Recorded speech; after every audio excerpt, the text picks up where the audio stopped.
The Battle of Binh Gia, which was part of a larger communist campaign, was conducted by the Viet Cong from December 28, 1964, to January 1, 1965, during the Vietnam War in Binh Gia. The battle took place in Phoc Tuy Province, South Vietnam. The year of 1964 marked a decisive turning point in the Vietnam War. Following the ousting of President Ngo Dinh Diem in 1963, South Vietnam's top army generals continued to vie with each other for control of the country's military-dominated government instead of combating the emerging forces of the National Liberation Front, also known as the Viet Cong. The fragility of the South Vietnamese government was reflected on the battlefield, where its military experienced great setbacks against the Viet Cong. Taking advantage of Saigon's political instability, communist leaders in Hanoi began preparing for war. Even though key members of North Vietnam's Politburo disagreed on the best strategy to reunite their country, they ultimately went ahead to prepare for armed struggle against South Vietnam and their American supporters.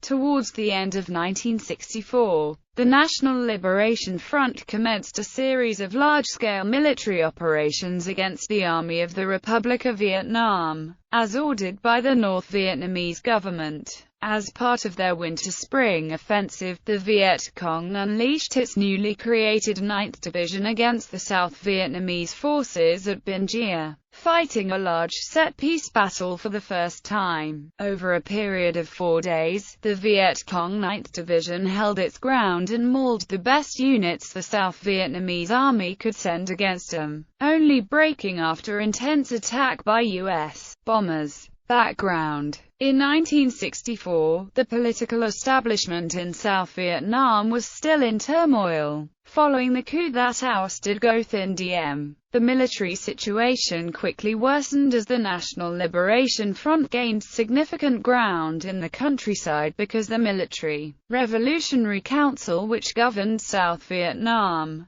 lacked direction both in terms of policy and planning. Furthermore, General Duong Van Minh, as the chairman of the Military Revolutionary Council, and his civilian Prime Minister Nguyen Ngoc Tho favored a political resolution instead of using military force, which brought them into conflict with the United States over the best strategy to end the communist threat in South Vietnam. As a result, both men became increasingly unpopular among the military generals who held real political power in Saigon. On January 30, 1964, General Nguyen Khan successfully ousted Duong Van Minh from the Military Revolutionary Council without firing a single shot. For much of the year, Khan spent most of his efforts on consolidating political power, instead of fighting the Viet Cong. In contrast to the political unrest in Saigon, the communist leadership in North Vietnam were far more concerned about the best strategy to fight the South Vietnamese government and their American supporters. While all leaders in Hanoi shared the same goal of eventual reunification of their homeland,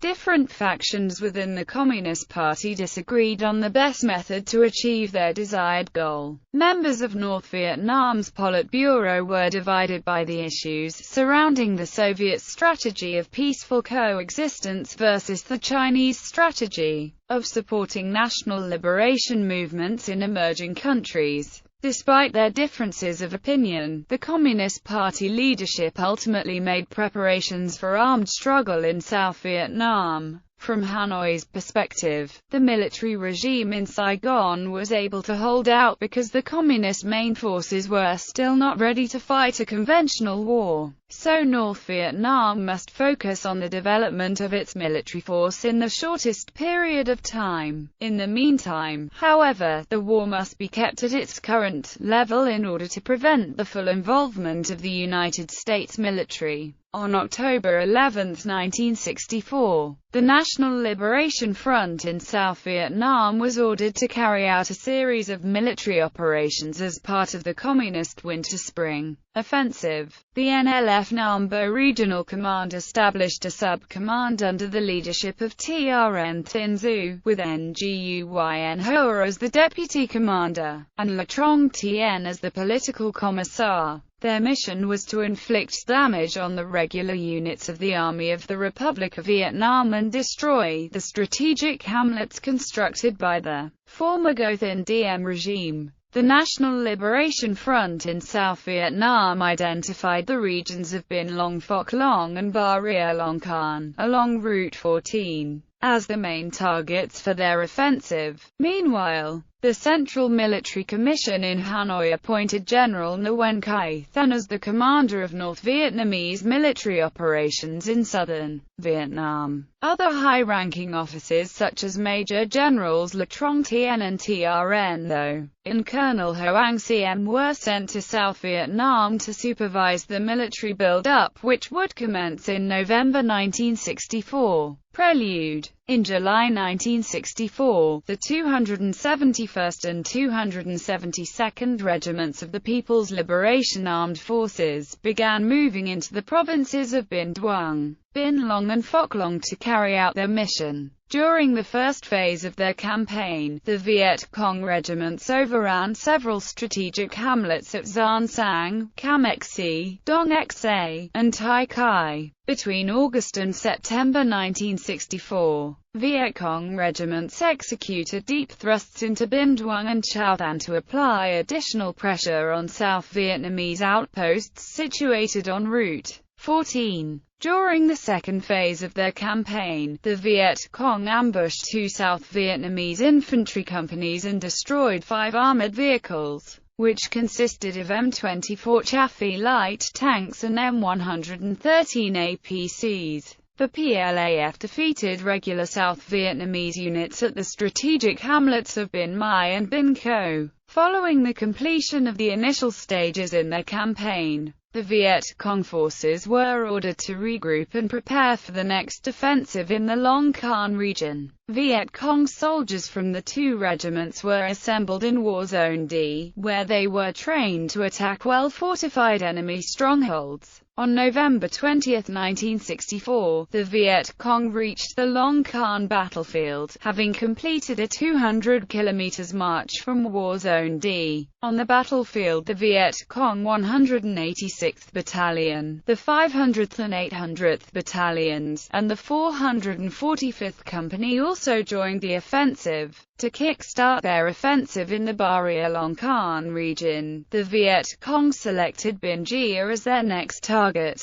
Binh Gia was a small village located in Phoc Tuy Province, about 67 kilometers away from South Vietnam's capital of Saigon. During the war, about 6,000 people lived in Binh Gia, and most of whom were staunchly anti-communist. The inhabitants of Binh Gia were Roman Catholic refugees who had fled from North Vietnam in 1954 during Operation Passage to Freedom because of fears of communist persecution. To prepare for their main battle, the Viet Cong 272nd Regiment was ordered to block into Provincial Road No. 2 and 15, and destroy any South Vietnamese units attempting to reach Binh Gia from the southwestern flank of the battlefield. In the days leading up to the battle, the Viet Cong often came out to harass the local militia forces. On December 9, 1964, the 272nd Regiment destroyed an entire South Vietnamese mechanized rifle company along Interprovincial Road No. 2, destroying 16 M113 APCs. On December 17, the 272nd Regiment destroyed another 6 armored vehicles on Interprovincial Road No. 15. Battle. During the early hours of December 28, 1964, elements of the Viet Cong 271st Regiment and the 445th Company signaled their main attack on Binh Gia by penetrating the village's eastern perimeter. There, they clashed with members of the South Vietnamese Popular Force militiamen, which numbered about 65 personnel. The South Vietnamese militia fighters proved no match for the Viet Cong and their overwhelming firepower, so they quickly retreated into underground bunkers, and called for help. Once the village was captured, Colonel Ta Ming Kam, the Viet Cong regimental commander, established his command post in the main village church and waited for fresh reinforcements, which came in the form of heavy mortars, machine guns and recoilless rifles. To counter South Vietnamese helicopter assaults, Colonel Kam's troops set up a network of defensive fortifications around the village, with trenches and bunkers protected by landmines and barbed wire. The local Catholic priest, who was also the village chief, sent a bicycle messenger out to the Baria district headquarters to ask for a relief force. In response, the Baria district chief sent out elements of 2 Vietnamese Rangers battalions to retake Binh Gia. On December 29, 2 companies of the ARVN 33rd Ranger Battalion and a company from the 30th Ranger Battalion were airlifted into area located west of Binh Gia by helicopters from the U.S. 118th Aviation Company to face an enemy force of unknown size. However, as soon as the soldiers from the 30th and 33rd Ranger Battalions arrived at the landing zone, they were quickly overwhelmed by the Viet Cong in a deadly ambush. The entire 30th Ranger Battalion was then committed to join the attack, but they too did not initially succeed in penetrating the strong Viet Cong defensive lines. Several more companies of the Rangers then arrived for an attack from multiple directions. 2 companies of the 33rd Ranger Battalion advanced from the northeast. One of them came to the outskirts of the village but was unable to break through the enemy defenses. The other one, trying to outflank the enemy, had been lured into a kill zone in open terrain at the coffee plantation and were quickly obliterated in an ambush by the 3 VC battalions using heavy weapons. The 2 companies suffered a 70% casualty rate, and survivors were forced to retreat to the nearby Catholic church. The 30th Rangers had more success by assaulting from the western direction and succeeded in fighting their way into the village, aided by local residents. It however also suffered heavy losses, with the battalion commander and his American advisor severely wounded. The local civilians in Binh Gia retrieved weapons and ammunition from the dead Rangers, and hid the wounded government soldiers from the Viet Cong. The 38th Ranger Battalion, on the other hand, landed on the battlefield unopposed by the Viet Cong, and they immediately advanced on Binh Gia from the south. Soldiers from the 38th Rangers spent the whole day fighting, but they could not break through their enemy's defenses to link up with the survivors, hiding in the church, and fell back after calling in mortar fire to decimate Viet Cong fighters moving to encircle them. The morning of December 30th, the 4th South Vietnamese Marine Battalion moved out to Bien Hoa Air Base, waiting to be airlifted into the battlefield. The 1/4th Marine Battalion was the first unit to arrive on the outskirts of Binh Gia, but the 1st Company commander decided to secure the landing zone, to wait for the rest of the battalion to arrive instead of moving on to their objective. After the rest of the 4th Marine Battalion had arrived, they marched towards the Catholic Church to relieve the besieged Rangers. About 1.5 hours later, the 4th Marine Battalion linked up with the 30th, 33rd and 38th Ranger Battalions, as the Viet Cong began withdrawing to the northeast. That afternoon the 4th Marine Battalion recaptured the village, but the Viet Cong was nowhere to be seen, as all their units had withdrawn from the village during the previous night, linking with other Viet Cong elements in the forest to attack the government relief forces. On the evening of December 30th, the Viet Cong returned Binh Gia and attacked from the southeastern perimeter of the village. The local villagers, who discovered the approaching Viet Cong, immediately sounded the alarm to alert the ARVN soldiers defending the village. The South Vietnamese were able to repel the Viet Cong, with support from U.S. Army helicopter gunships flown out from Vung Tau Air Base. While pursuing the Viet Cong, a helicopter gunship from the U.S. 68th Assault Helicopter Company was shot down and crashed in the Quang-Giao rubber plantation, about 4 kilometers away from Binh Gia, killing 4 of its crewmen. On December 31,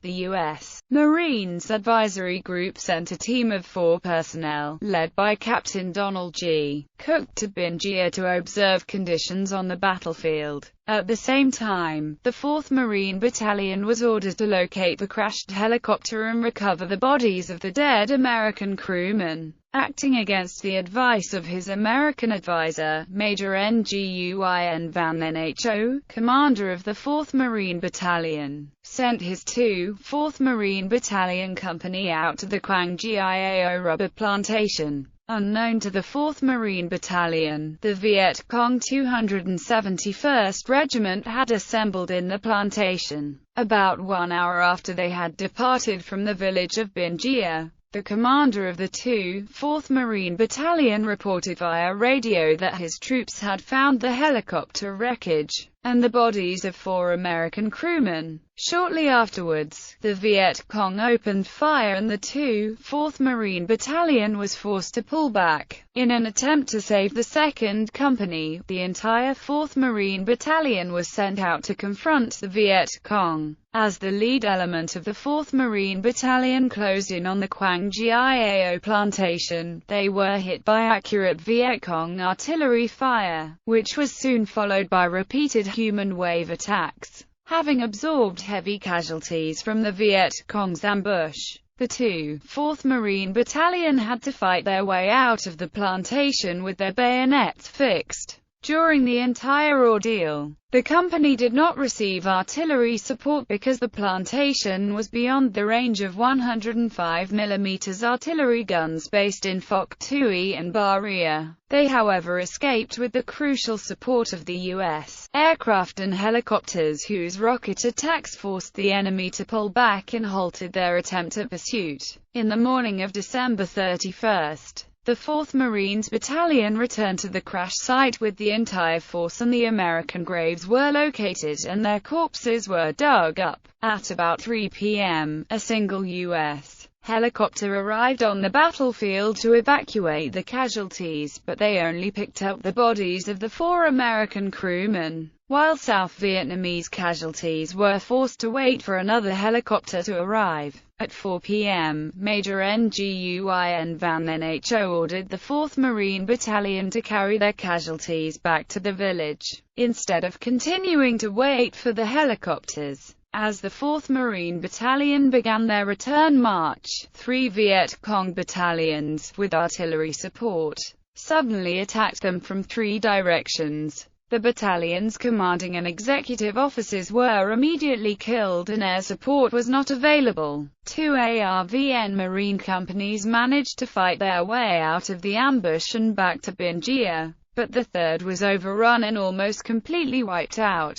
The 4th Company desperately held out at a hilltop against Viet Cong artillery barrages and large infantry charges, before slipping out through the enemy positions at dawn. The 4th Marines Battalion of 426 men lost a total of 117 soldiers killed, 71 wounded and 13 missing. Among the casualties were 35 officers of the 4th Marine Battalion killed in action, and the 4 American advisors attached to the unit were also wounded. Backed by U.S. Air Force bombers, on January 1, 3 battalions of ARVN airborne reinforcements arrived. They were too late as most of the Viet Cong had already withdrawn from the battlefield. Aftermath. The Battle of Binh Gia reflected the Viet Cong's growing military strength and influence, especially in the Mekong Delta region. It was the first time the National Liberation Front launched a large-scale operation, holding its ground and fighting for 4 days against government troops equipped with armor, artillery and helicopters, and aided by U.S. air support and military advisors. The Viet Cong demonstrated that, when well supplied with military supplies from North Vietnam, they had the ability to fight and inflict damage even on the best ARVN units. For the first time in their history, the NLF was able to control a government stronghold for several days. and inflict heavy casualties on regular units of the South Vietnamese Army in a large set-piece battle. The Viet Cong suffered light casualties, with only 32 soldiers officially confirmed killed, and they did not leave a single casualty on the battlefield. In recognition of the 271st Regiment's performance during the Binh Gia campaign,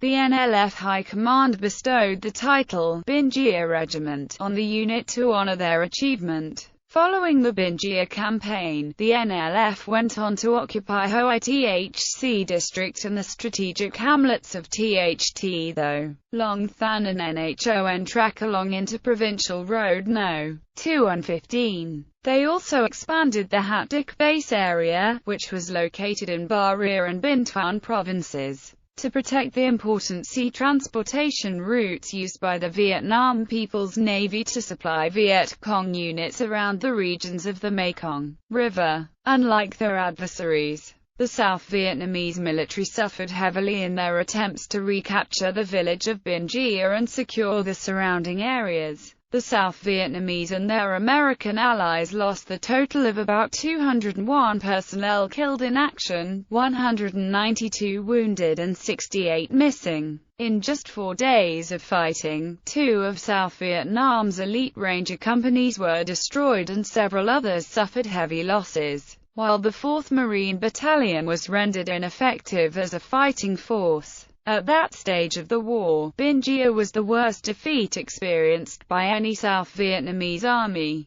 Despite the humiliating defeat inflicted on them, the South Vietnamese army stubbornly considered the battle as their victory and erected a monument at the site of the battle to acknowledge the sacrifices of the soldiers who had fallen to retake Binh Gia. Order of battle: Viet Cong 271st Regiment, 272nd Regiment, 186th Battalion, 500th Battalion, 514th Battalion, 800th Battalion, 445th Company, 80th Artillery Detachment, Army of the Republic of Vietnam 1st Airborne Battalion, 3rd Airborne Battalion, 7th Airborne Battalion, 4th Marine Battalion, 29th Ranger Battalion, 30th Ranger Battalion, 33rd Ranger Battalion, 35th Ranger Battalion, 38th Ranger Battalion, 2 artillery platoons and 1 section of M24 tanks in support.